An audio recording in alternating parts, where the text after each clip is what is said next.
राजस्थान में अजमेर की ख्वाजा मोइनुद्दीन चिश्ती दरगाह विवाद से जुड़ी बड़ी खबर सामने आ रही है। इस मामले में हिंदू पक्ष को बड़ा झटका लगा है।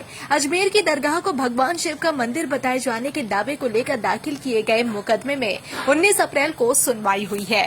केंद्र सरकार की तरफ से आज की सुनवाई में हलफनामा दाखिल किया गया। केंद्र सरकार ने हिंदू सेना के अध्यक्ष विष्णु गुप्ता के मुकदमे को खारिज किए जाने की सिफारिश की।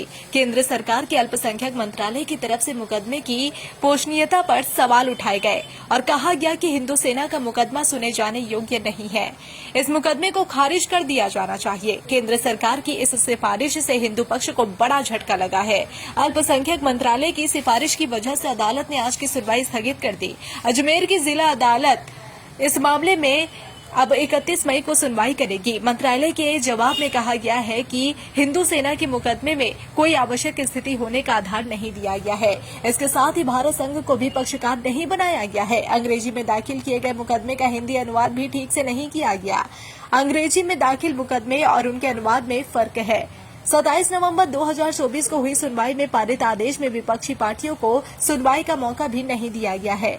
ऐसे में इस मुकदमे को खारिज कर उसे वापस लौटा देना चाहिए। इस मामले में 31 मई को होने वाली अगली सुनवाई में हिंदू सेना को केंद्र सरकार की सिफारिश पर अपना जवाब दाखिल करना होगा। हिंदू सेना के अध्यक्ष विष्णु गुप्ता का कहना है कि इस मामले में कानूनी राय को लेकर उचित जवाब दाखिल किया जाएगा। केंद्र सरकार के अल्पसंख्यक मंत्रालय ने तकनीकी आधार पर मुकदमे को खारिज किए जाने की सिफारिश की है। अगर कोई तकनीकी कमी है तो उसे सुधार कर लिया जाएगा। केंद्र सरकार के इस फैसले पर मुस्लिम पक्ष ने संतुष्टि जताई है।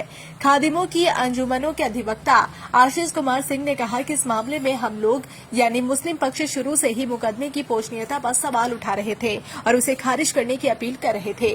केंद्र सरकार सिफारिश के बाद यह साफ हो गया है कि मुकदमा सिर्फ सस्ती लोकप्रियता पाने के लिए दाखिल किया गया था। इसका कोई आधार नहीं था। इसके जरिए आपसी सौहार्द बिगाड़ने की कोशिश की गई थी। मुस्लिम पक्ष ने केंद्र सरकार के इस कदम का स्वागत किया और मुकदमे को खारिज किए जाने की मांग को दोहराया है।